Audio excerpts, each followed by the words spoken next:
antes de descender sobre los creyentes, Él está diciendo, cuando Él, el Espíritu de verdad, venga, los guiará a toda la verdad.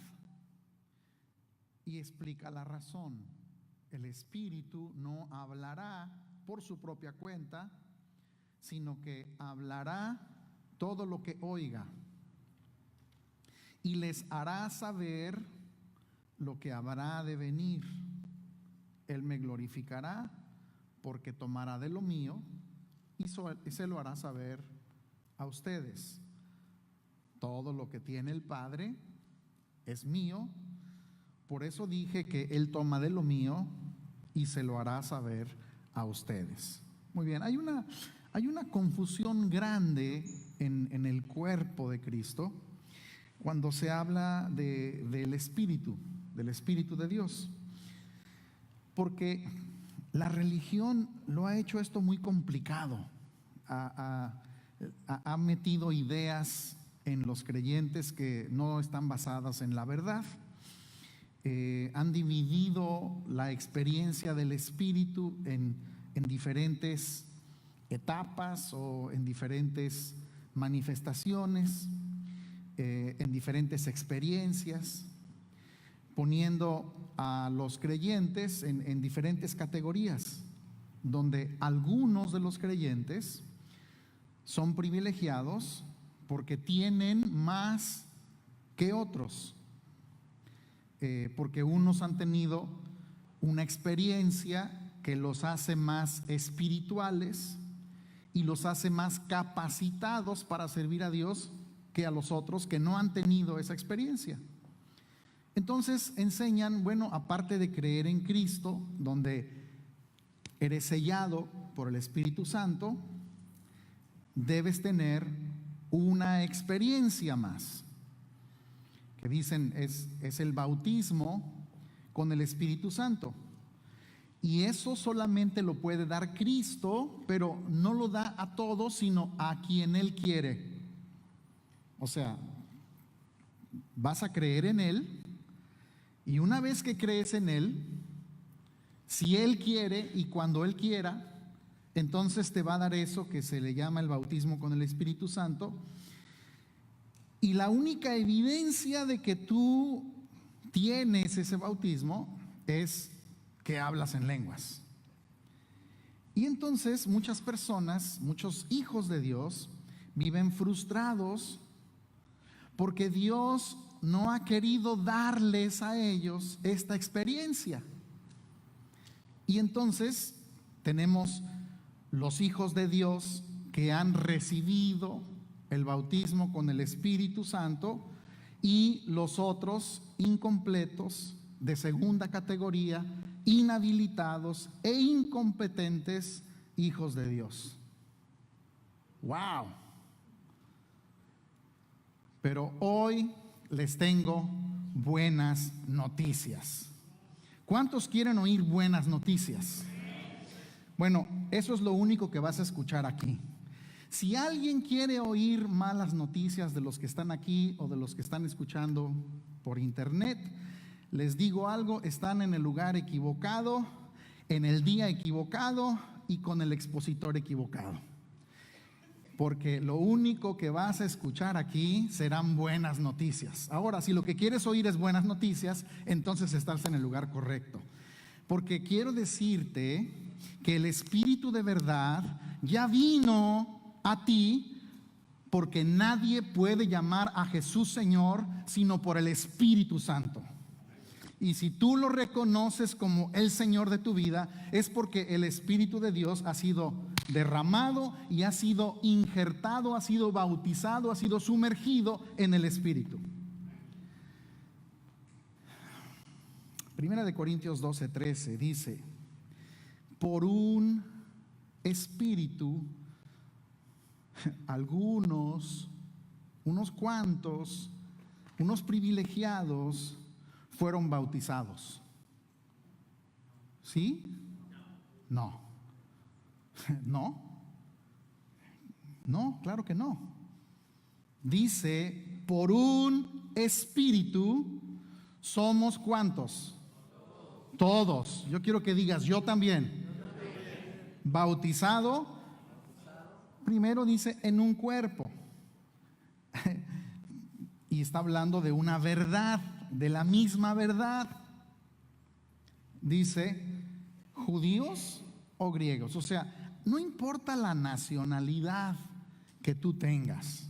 No importa si tu piel es blanca o si tu piel es negra o si tu piel es morena o es amarilla o si comes steak o si comes frijol como en México o lo que sea, ¿no?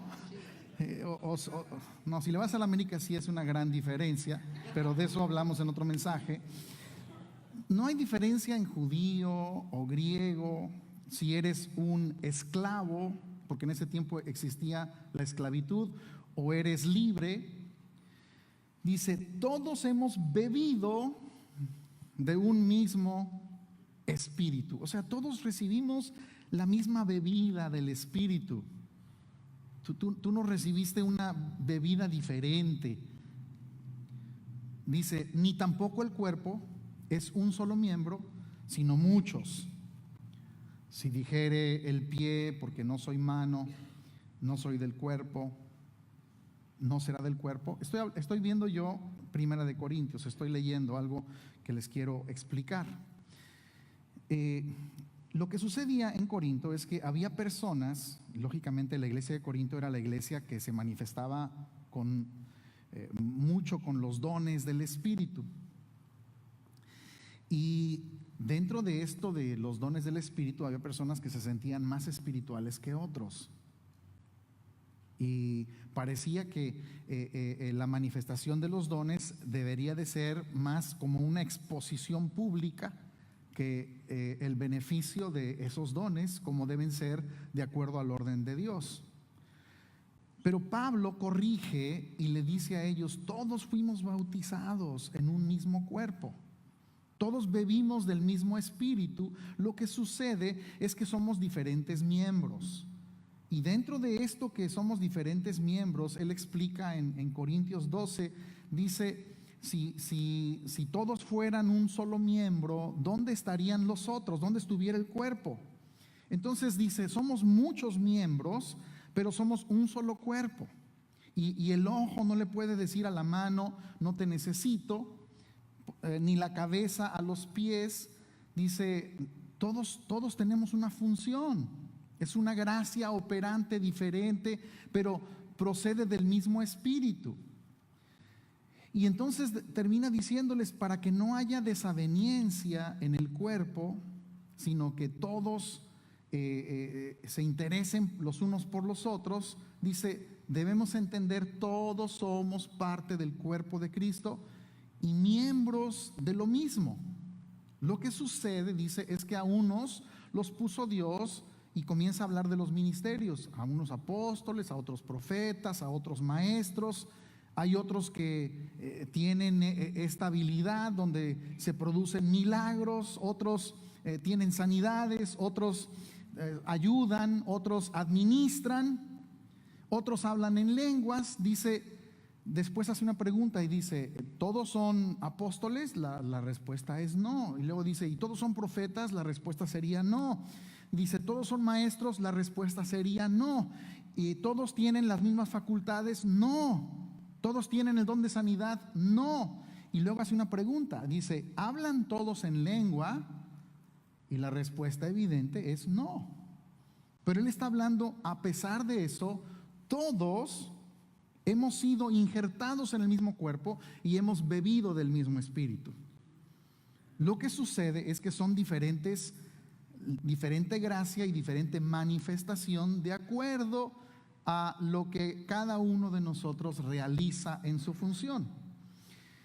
Entonces, lo que Pablo enseña es que el creyente debe llenarse de lo que ya posee, del Espíritu, ser lleno del Espíritu. Eso sí lo enseña Pablo. Nosotros debemos llenarnos de algo que ya poseemos. Esa es la única ordenanza que se nos da a nosotros con respecto al Espíritu, que seamos llenos del Espíritu. Y te explico. Si yo veo a un indigente que tiene necesidad y que tiene hambre y que no tiene recursos para poder comprar comida, está imposibilitado para adquirir comida, y entonces yo lo veo y le digo, llénate de comida, eso sería un insulto, porque me va a decir, pero ¿de qué comida? ¿Qué voy a hacer? Pero si yo tomo a esa persona y lo llevo a un restaurante de buffet, pago el costo de su buffet y entonces le digo, llénate de comida, entonces es muy diferente.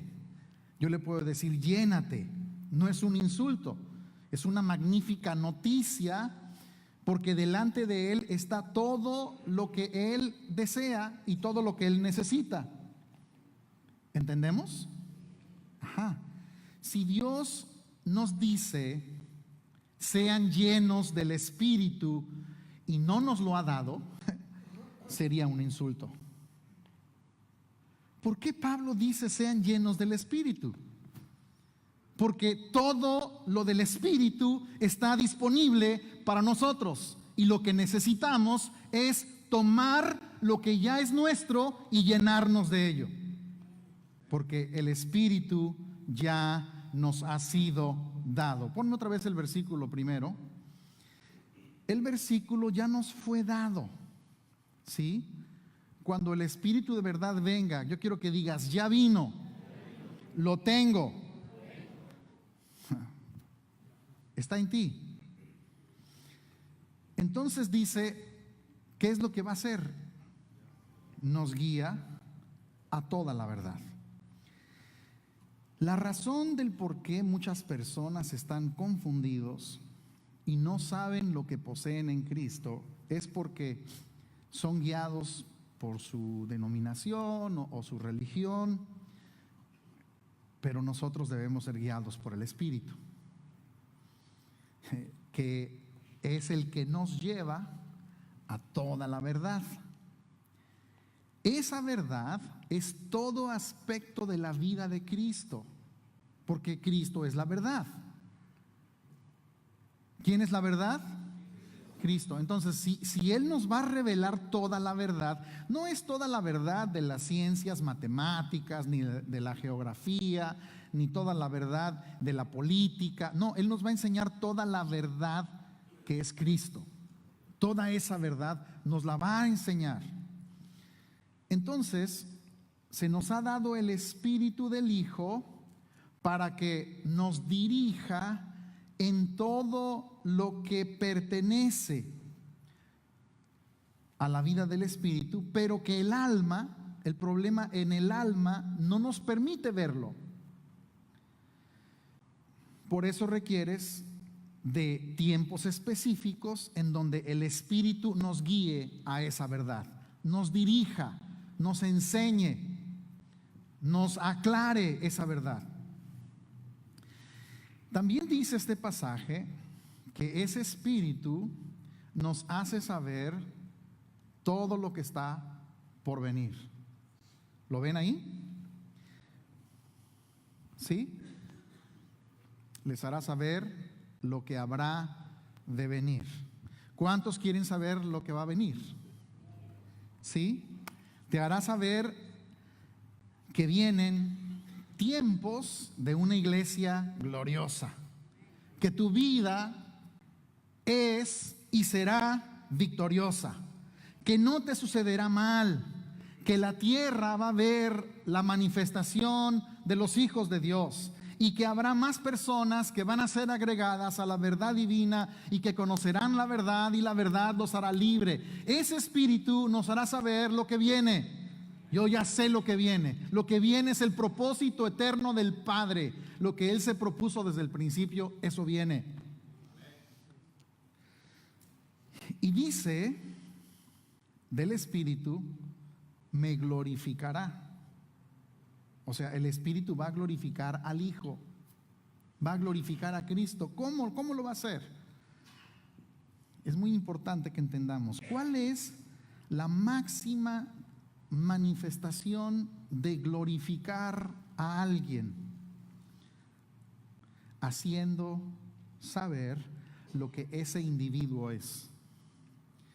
Cuando se declara lo que ese individuo es y se dice, este es, está en esta posición, realiza esta función, tiene estos títulos, realizó estas obras, y se comienza a decir todas las cosas buenas que ha realizado, está glorificándolo. Bueno, entonces la máxima expresión de glorificación es cuando el Espíritu toma lo de Él y lo hace saber. Y nosotros tenemos que hacer lo mismo. Tenemos que glorificarlo cuando lo que ya sabemos de Él lo damos a conocer. Entonces, si queremos glorificar en su máxima capacidad, debemos decir lo que Él es y lo que Él quiere hacer. Yo quiero glorificarlo, así como el Espíritu lo glorifica también en nuestras vidas. Y dice, va a tomar de Cristo, sí, el mismo pasaje, va a tomar de Cristo y lo va a hacer saber ¿a quiénes? A nosotros. La misión del Espíritu, la razón por la que está el Espíritu en nosotros, es para tomar de lo que está dentro de ti, de Cristo, de la vida, de la mente, de las riquezas, de la herencia, de las bendiciones depositadas, y nos deja saber lo que poseemos. Entonces el Espíritu toma lo que ya está dentro para entonces pasarlo al alma, pasarlo al entendimiento y para que podamos comprenderlo. Toma de Cristo y nos lo hace saber. El problema es que siempre tratamos de hacer la obra, queremos ver la obra de afuera hacia adentro, y tenemos que comenzar a permitir que la obra se produzca desde dentro hacia afuera. Es de lo que ya poseemos, de lo que está dentro, de las riquezas, de la sabiduría, de la mente, de la vida de Cristo, hacia afuera, hacia nuestra alma. Y dice algo muy interesante Jesús, después del verso 14, o en el verso 14. Me glorificará, dice, no, el 14, me glorificará porque tomará de lo mío y se los hará saber a ustedes. Dice, todo lo que tiene el Padre es mío. ¿Cuánto de lo que tiene el Padre es de Cristo? Todo. ¿Por qué? ¿Cómo es eso? Bueno, esa es la herencia del Hijo. Todo lo que tiene el Padre es del Hijo. Jesús dijo, todas las cosas me han sido entregadas por mi Padre. Todas las cosas. Pablo dice, porque de Él, por Él y para Él son todas las cosas. Y también dice, si Dios no escatimó ni la vida de su propio Hijo y lo entregó por nosotros, dice, ¿cómo no nos dará con Él todas las cosas? Así que todas las cosas, todo lo que tiene el Padre es mío. Eso nos ha sido dado, y yo ahora puedo decir, todo lo que tiene el Padre es mío. Tú debes de decir, todo lo que tiene el Padre es mío. ¿Sí? Y yo pregunto, ¿cuánto tienes del Padre? ¿Cuánto tienes de Dios? ¿Cuánta de su riqueza posees? ¿Cuánto te dio de su Espíritu? Y la manera de nosotros ser coherederos con Cristo, de lo mismo es por la obra del Espíritu. Eso es lo que hace el Espíritu. Te enseña que todo lo de Él también es tuyo. Para eso te dio el título de ser llamado hijo de Dios. Nos enseña que todo lo de Él también nos pertenece a nosotros. Entonces ya no pidas más, sino que tus ojos sean abiertos para saber que lo tienes todo.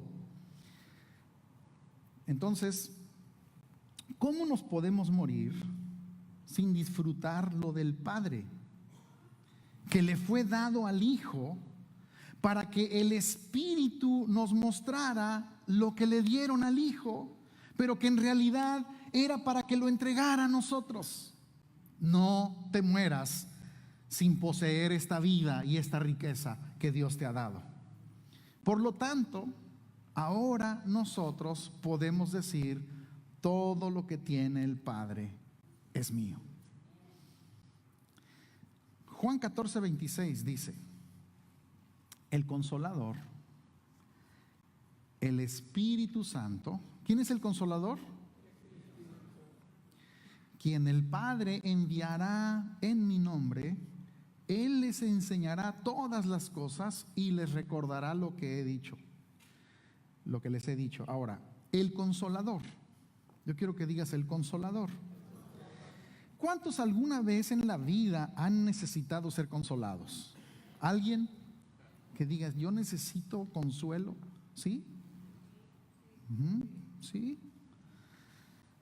Pero este Consolador, el Espíritu Santo, ¿cómo es que a nosotros nos consuela? ¿Cómo nos consuela? ¿Llorando con nosotros? ¿Se pondrá a llorar y decir: vamos, te voy a consolar, vamos a llorar juntos? ¿O nos consolará diciendo: vamos, tú eres un campeón, tú puedes, échale ganas? ¿Será? ¿No? ¿O nos consolará diciéndonos: mira, pues otros han pasado cosas peores y la han hecho, así que pues, dale? ¿O nos consolará abrazándonos, ¿no? Sobándonos el lomo? No. Aunque en nuestra alma a veces quisiéramos que alguien se acercara y nos consolara, nuestra alma no sabe lo que realmente necesitamos. Por eso el Consolador es el Espíritu Santo. ¿Sí? A veces quisiéramos que alguien viniera y nos echara porras, nos diera un abrazo, se pusiera a llorar nuestra pena. Pero el Espíritu lo que hará es lo que tiene que hacer para consolar al más desconsolado, al más desafortunado, al más desgraciado. Les enseñará y les recordará todo lo de Cristo. Esa es la mejor manera de consolar a una persona. Si nosotros coayudamos y hacemos junto con el Espíritu la obra de Él, cuando necesitemos consolar, recuérdale a la gente lo que Cristo le ha dado. No llores con Él, recuérdale la vida que ya posee. Pablo lo describe en lo práctico.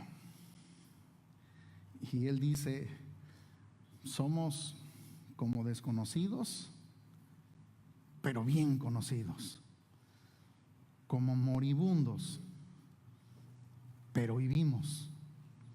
Como castigados, pero no condenados a muerte. Como entristecidos, pero siempre gozosos. Como pobres, pero enriqueciendo a muchos. Como no teniendo nada, pero poseyéndolo todo.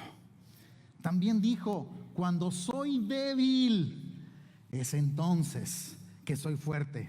Porque el Consolador le recordaba todo lo de Cristo. Y cuando eso viene a tu vida, tú eres consolado y te levantas y no vives por lo que tu alma te dice, sino por lo que el Espíritu te declara en la verdad.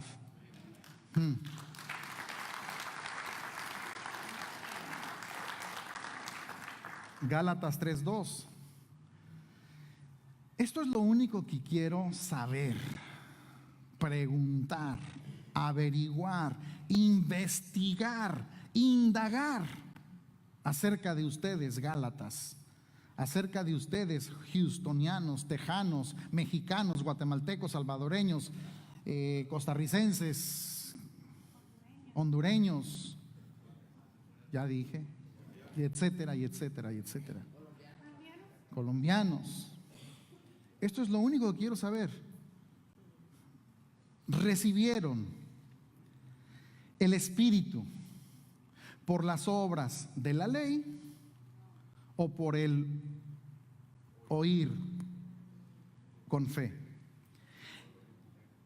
Y yo les hago una pregunta similar en el tiempo presente a los gentiles, no a los judíos que me están oyendo, sino a los gentiles que me están oyendo. ¿Recibieron el Espíritu Santo por un rito? ¿Por la imposición de las manos de alguien? ¿Por ser parte de una denominación? ¿Porque sentiste algo bonito? ¿Porque hablaste en lenguas? ¿O fue por el oír con fe?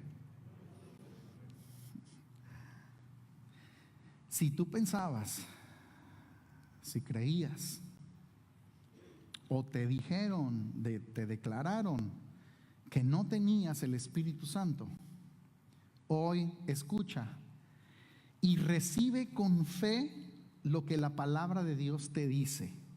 Si crees la palabra, hoy recibe el Espíritu por fe. Hoy vas a salir de aquí, hoy vas a estar viendo y vas a salir de donde estés como un receptor, como la habitación del Espíritu, porque oíste y creíste. ¿Cuántos recibieron el Espíritu? ¿Cuántos tienen el Espíritu? Pues yo no te vi sangoloteándote. No vi que te cayeras, no te vi haciendo nada raro, no te vi llorando, pero te percibo con los ojos de Dios, morada de Dios en el Espíritu, bautizado en el Espíritu, viviendo en el Espíritu, porque eso es lo que Dios declara acerca de ti. Gálatas 4:6. Y porque ustedes son hijos, ¿cuántos hijos hay aquí? Y cuando se dice hijos, incluye a las hijas. Y les explico algo. En el término humano, habemos masculino y femenino. En el Espíritu no existe masculino y femenino. Aunque seas mujer, en el Espíritu tú eres hijo. En el Espíritu no hay hombre o mujer. Es un espíritu. No existe sexo en el Espíritu. Entonces, aunque seas mujer, tú eres un rey. Y aunque seas mujer, tú eres un sacerdote para Dios. Y aunque seas mujer, tú eres un ministro competente del nuevo pacto. No eres una ministra, eres un ministro competente del nuevo pacto. Porque en tu espíritu y en el de los hombres y mujeres no existe diferencia de varón y hembra. Somos uno en Cristo, es el mismo espíritu. Porque ustedes son hijos. ¿Cuántos hijos hay aquí otra vez?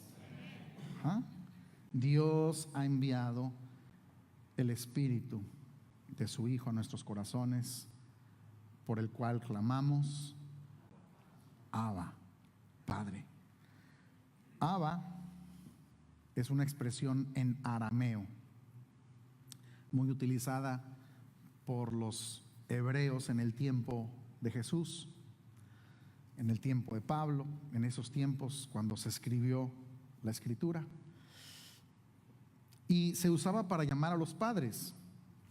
Algunos dicen que significa papito, pero en realidad se utilizaba a los hijos llamándole al padre cuando eran niños, pero también cuando crecían y eran maduros, le seguían llamando Abba al padre. Era la expresión del reconocimiento de que ese era el Abba, el padre. Entonces, el Espíritu clama dentro de nosotros la realidad de que nuestro Padre no es Adán, sino Dios, que nuestra procedencia es divina y que estamos identificados no solo con los favores, sino también con la herencia del Padre, con los propósitos del Padre y con los negocios del Padre. Él es nuestro Abba. Los negocios de Él son mis negocios. Todo lo de Él es mío. Su propósito es mi propósito, porque Él es mi Abba. Lo que Él desea, yo deseo, porque Él es mi Abba. Su misión es mi misión, porque Él es mi Abba. En mi espíritu lo entiendo y gime dentro de mí diciendo: Él es mi Padre. Él es por lo cual yo nací. El propósito único es Él. No son mis planes, no es lo que yo quiero, no es lo que yo deseo, es lo que el Abba desea. Así que necesitamos entender, la semana pasada hablábamos de que nos ha sido dada la mente de Cristo. Si no estuviste aquí, necesitas escuchar esa enseñanza para que esto complemente lo que hoy venimos poniendo. Aquello fue el fundamento para seguir edificando.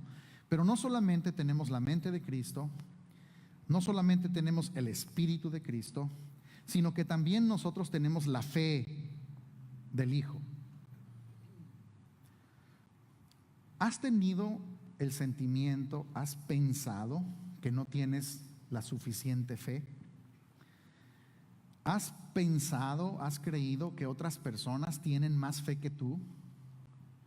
Y has dicho: ¿y si yo tuviera la fe de esa persona? Hay una fe humana, pues que todas las personas poseen, aunque sean ateos. Todos tenemos una fe humana, que es la fe basada en el conocimiento de las cosas. Por ejemplo, si yo me voy a subir a un avión, pues yo me subo creyendo que ese avión va a volar.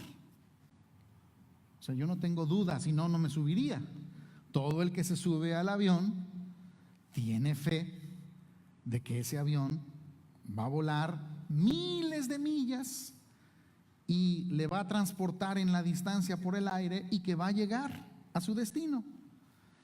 Y cuando están dentro y volando en ese avión, las personas se ponen a leer, otros se duermen tranquilamente. Nadie está pensando: esto se va a caer y cómo va a ser. No, todos tienen fe de que ese avión va a volar y va a llegar a su destino. Pero esa fe es una fe basada en un conocimiento natural. O sea, no es que todos sean científicos de la navegación. Simplemente entienden que, bueno, pues eso se sabe que va a volar, aunque no sepan cómo, tienen fe de que eso va a volar y que eso va a aterrizar. ¿Sí? No requiere la persona de una fe divina para que ese avión vuele. No puedes decirle a alguien: oye, qué fe tan grande tienes porque te subes a ese avión. No es una fe grande ni pequeña, es una fe natural. Todo mundo tiene una fe natural. Pero hay otra fe que es una fe de origen divino. Romanos 4:17 dice, como está escrito, tomando el ejemplo de Abraham: te he hecho padre de muchas naciones delante de aquel en quien creyó, es decir, Dios, que da vida a los muertos y llama las cosas que no son como si fueran. Dios, y hablé de esto la semana pasada un poco, Dios le llamó a Abraham padre de muchas naciones, cuando él no tenía un solo hijo. Y Abraham se atrevió a llamarse igual como Dios lo llamaba, porque eso significa Abraham. Él se llamaba Abraham con una A. Y Dios le dijo: no, tú te vas a llamar a Abraham, padre de naciones, padre de multitudes. Y de ahí en adelante él se atrevió a llamarse a sí mismo Padre de multitudes. Entonces, Él llamó su destino como si estuviera consumado antes de ver la primera evidencia. Él ya le llamaba a las cosas que no eran como si ya fueran. No tenía un solo hijo, su esposa era estéril, él no tenía capacidad viril para concebir, pero él seguía diciendo: yo soy padre de multitudes. Por eso, nosotros, como el padre Abraham, nos podemos ahora llamar como Dios nos llama. Dios te dice: perfecto, hijo de Dios, luz del mundo, santo, justo, poderoso, sabio, escogido, bendecido con todo, bienaventurado, predestinado, heredero de Dios, reinando en vida, sellado con el Espíritu Santo, sin mancha, sin arruga y apartado para el propósito eterno de Dios. Te llamas como Dios dice que eres, aunque con tus ojos naturales no veas mucha evidencia de lo que eso declara. Lo crees, aunque al presente en tu alma percibas otras cosas. La fe natural solamente puede creer lo que percibe con los sentidos. ¿Por qué puedo creer que un avión puede volar y llegar a su destino? Porque yo muchas veces antes lo vi. Si fuera la primera vez que yo me hubiera subido a un avión y me dicen: mira, esta cosa nadie lo ha hecho, pero supuestamente va a volar, te vas a ir a una altura que si te caes, bueno, pues no queda nada, pero ten fe que esto va a volar. Pues ahí sí que dirías: no, pues espérate, ahí sí no lo creo, pero mis ojos lo han visto. El hombre natural está acostumbrado a solamente creer lo que sus ojos ven, lo que sus oídos perciben, lo que los sentidos le declaran. Pero la fe divina llama las cosas que nunca se han visto y las declara con anticipación. Así es que opera la fe de Dios. No se puede percibir la verdad del Espíritu con los sentidos, sino que creemos en cosas que no hemos visto con los ojos, pero las vemos dentro. Tú aprendes a obrar basado en cosas que no ven los ojos, pero las percibes y las aceptas sin necesidad de verlas. Romanos 10:17.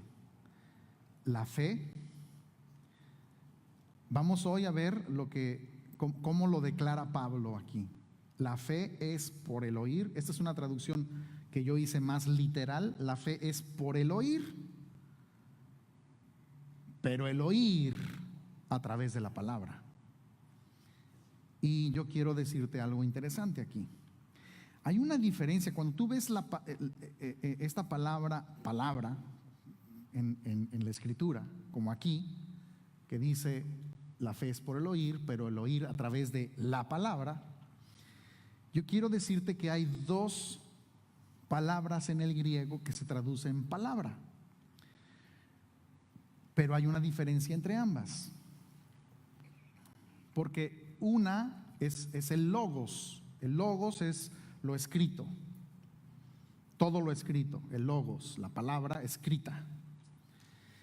Y hay otra palabra que es el rema, que es una traducción literal, sería locución o una alocución.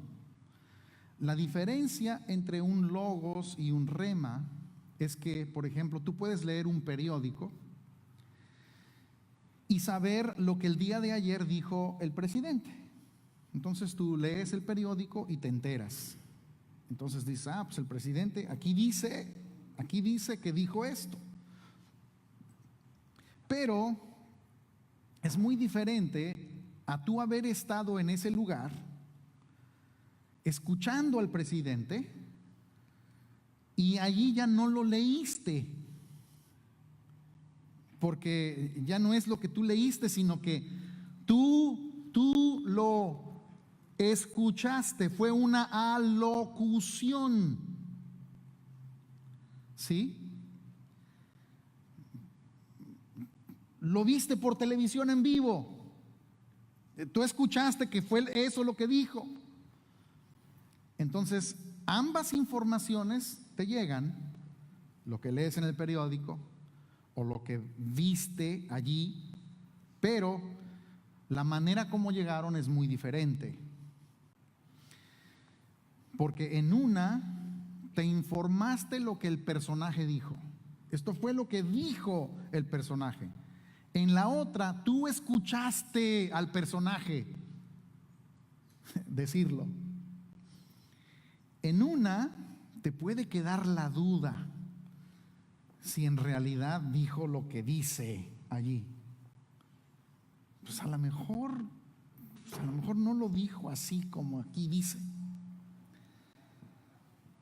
A lo mejor no es exactamente como sucedió.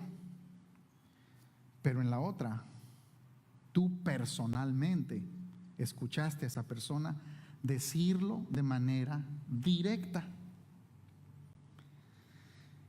Una vino porque leíste y la otra vino porque escuchaste al personaje que te habló y te lo dijo. Otra diferencia es que el logos es una palabra, es una palabra, pero también difiere del rema en que no solamente una es escrita y la otra dicha, sino la otra es una alocución. O sea, la otra es una explicación, es una aclaración. Para que entendamos, te voy a explicar una diferencia práctica entre lo que es un logos y un rema. Tú pregúntale a un hombre cómo estás y qué te va a responder. Bien. Ya, ¿cierto? Tú pregúntale a una mujer cómo estás. Del hombre vas a escuchar un logos. Bien, bien. De la mujer vas a escuchar una explicación detallada, con detalles, con explicación en donde te va a decir por qué, cuáles son las razones, los puntos, las explicaciones del por qué está bien. Una fue una palabra, la otra fue una alocución.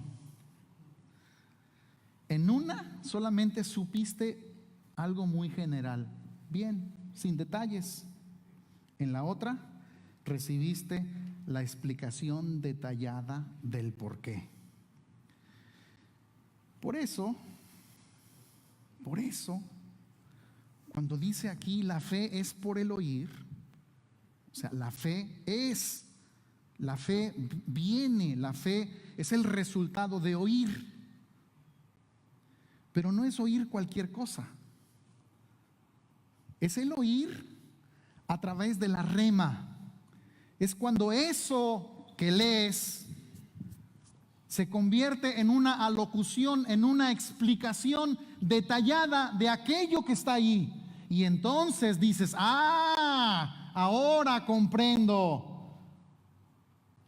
Ahora entiendo. Porque lo que dice el versículo es 10 palabritas, pero tú tuviste una alocución. Tú escuchaste no lo que dijo acerca de Cristo, sino escuchaste a Cristo decir lo que Él está queriendo decir. Entonces, por eso puedes escuchar la misma palabra, pero cuando eso fue una alocución, cuando eso fue un rema, entonces es que lo crees y entonces es que lo aceptas. La fe viene por el oír, pero el oír de una rema de Dios. Porque de otra manera será, sí.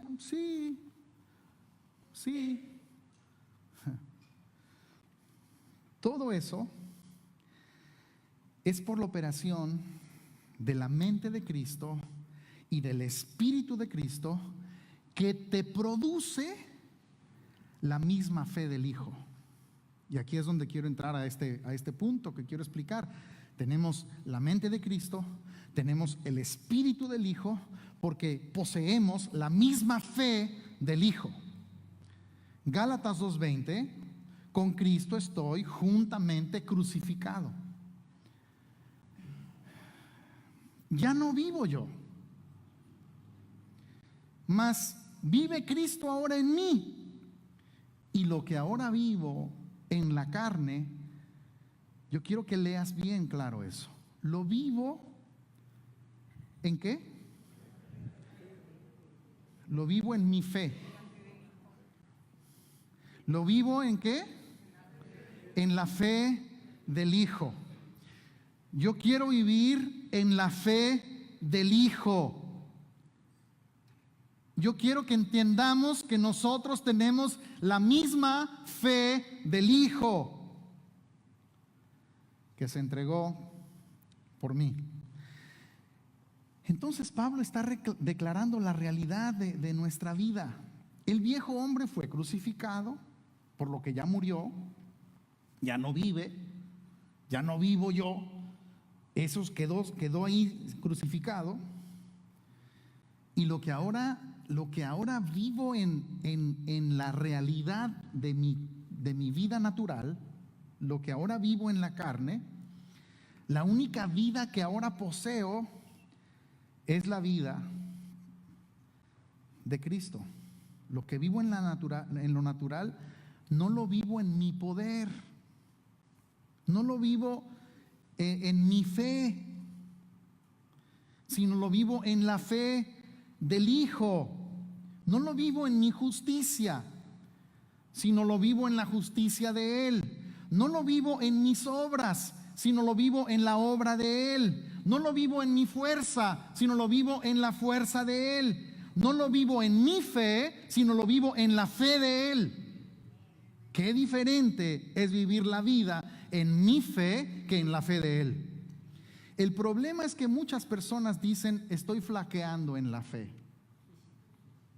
estoy perdiendo la fe, mi fe está decayendo. Ese es el problema. Tú estás viviendo en tu fe, y esa fe te puede engañar, te puede hacer variar. Esa fe vive por lo que tus ojos te pueden decir. Y por eso Pablo dice: yo no vivo en mi fe, yo no vivo en lo que yo creo. Es más, lo que yo creo, lo que yo creía, lo tengo por basura. Ahora vivo en la fe del Hijo. Pablo pasaba por toda circunstancia y con todo y eso decía: tengo gozo, tengo entereza, porque él no vivía en su propia fe, él vivía en la fe del Hijo. Aparte de la mente de Cristo y aparte del Espíritu de Cristo, se nos dio la fe del Hijo. Es por eso que ahora tú sabes que eres hijo de Dios. ¿Cuántos son hijos de Dios? ¿Sabes por qué sabes que eres hijo de Dios? Porque tienes la fe del Hijo.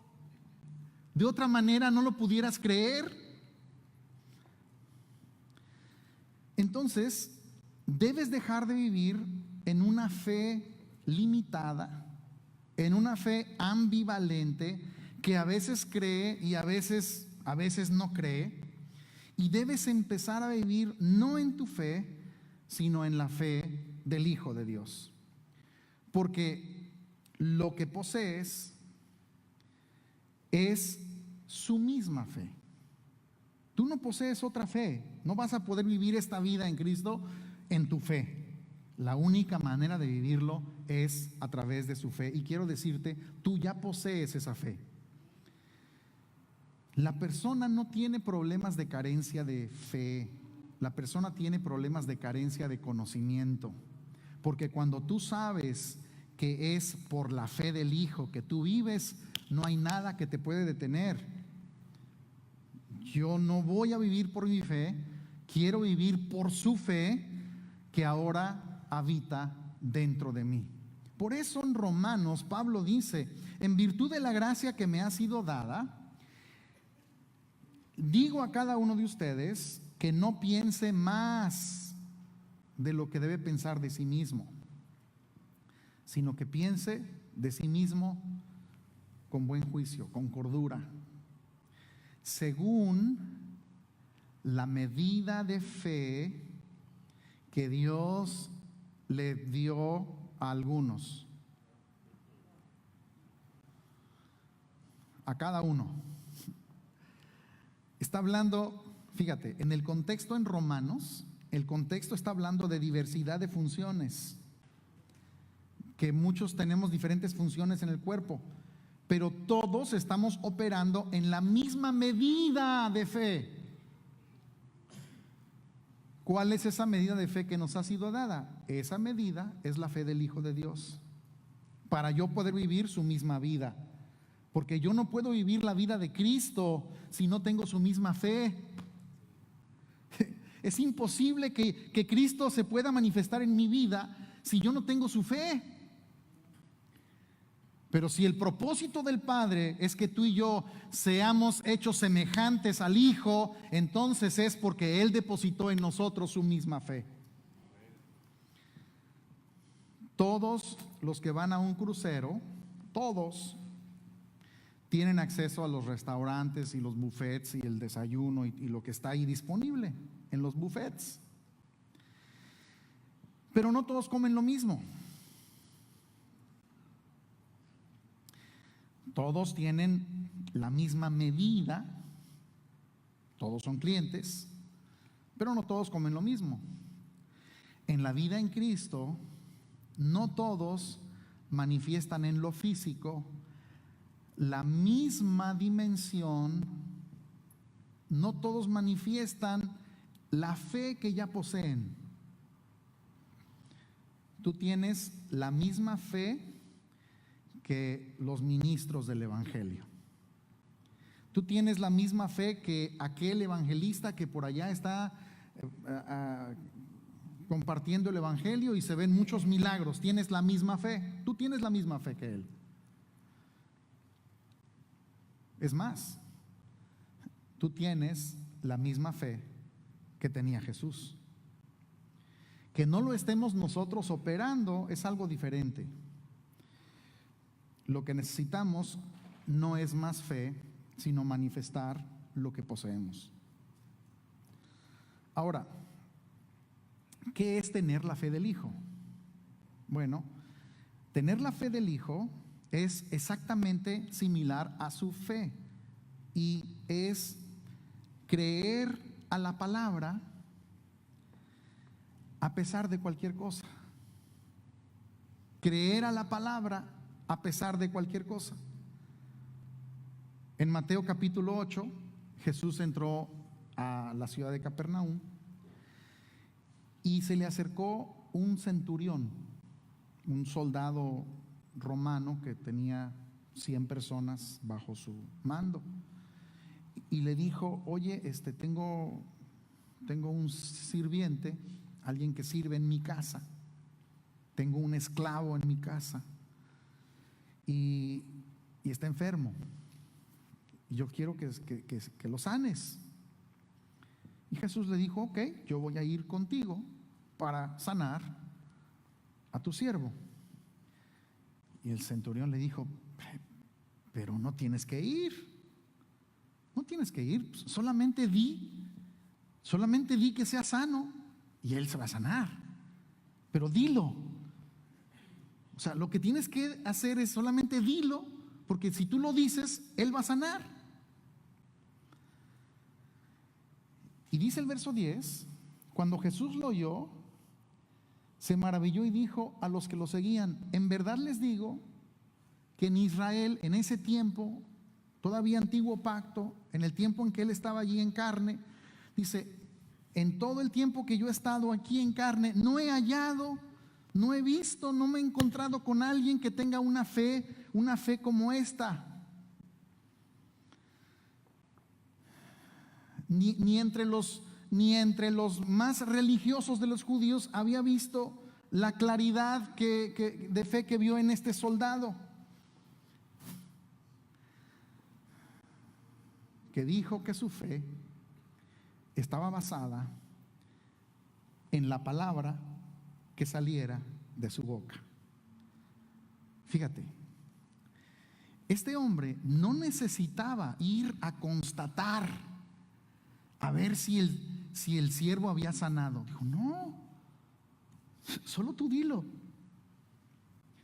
No necesito corroborar nada. Si tú lo dices, él va a sanar. Solo basta con que tú lo digas. La fe del Hijo es la que se basa en lo que dice el Padre. Solamente con que Él lo diga, y porque Él lo dice, en eso está basada mi fe. Eso es tener la fe del Hijo. Es vivir por todo lo que dice la palabra del Padre. Jesús dijo, no solo de pan vivirá el hombre, sino de toda palabra que sale de la boca de Dios. Él hacía lo que el Padre decía. Él dijo, no se haga mi voluntad, sino se haga tu voluntad. No es como yo quiero, sino es como tú quieras. La fe del Hijo de Dios es vivir de acuerdo a lo que dice Dios, aunque mis ojos naturales, aunque mis oídos naturales, aunque mi tacto natural me diga algo totalmente contrario. Yo creo lo que Dios dice, porque basta con que Dios lo diga para poder entender que eso es realidad. Eso es la fe del Hijo de Dios.